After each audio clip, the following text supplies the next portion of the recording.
ఇంకో పక్క drone city వస్తుంది. రాబోయే రోజుల్లో నేను అనౌన్స్ చేశాను మొన్నే, రాబోయే ఒక్క సంవత్సరంలో డ్రోన్ ట్యాక్సీస్ రావాలి. రోడ్లన్నీ కూడా వెహికల్స్తో బ్లాక్ అయ్యే పరిస్థితి వస్తుంది. అదే సమయంలో డ్రోన్స్ కూడా ఉపయోగించుకోవాలనుకుంటే నిన్న ఒక ఆయన వచ్చి తమిళనాడు నుంచి అన్నామలై యూనివర్సిటీ నుంచి నా దగ్గర టెక్నాలజీ రెడీగా ఉంది, డ్రోన్ ఏదైతే మన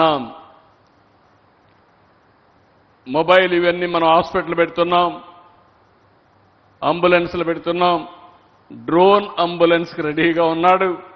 ఈ సంవత్సరమే 2026లో ఆంధ్రప్రదేశ్లో డ్రోన్ అంబులెన్స్ కూడా ఇనాగరేట్ చేయడానికి సిద్ధం అవుతున్నామని చెప్పి కూడా నేను మీకు తెలియజేస్తున్నా.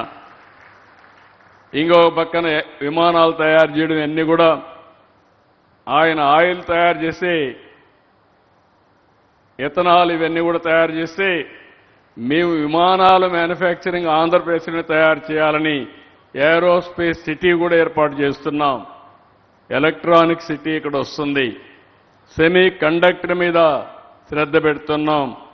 డిఫెన్స్ హబ్స్ని స్పోకన్ మోడల్లో పెట్టాం. ఇంకో పక్క పెద్ద ఎత్తున డేటా సెంటర్స్ కూడా వస్తాయి, రోబోటిక్స్ వస్తాయి.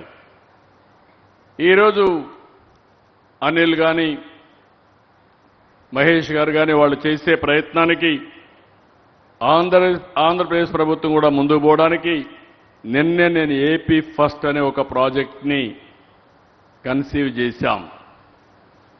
ఇది మీరు చూస్తే Andhra Pradesh government, IIT Tirupati, IISER Tirupati, public private పార్ట్నర్షిప్తో అన్ని కంపెనీలు కలిసి futuristic innovation and research in science and technology మీద ఒక R&D సెంటర్ కూడా పెడుతున్నాం.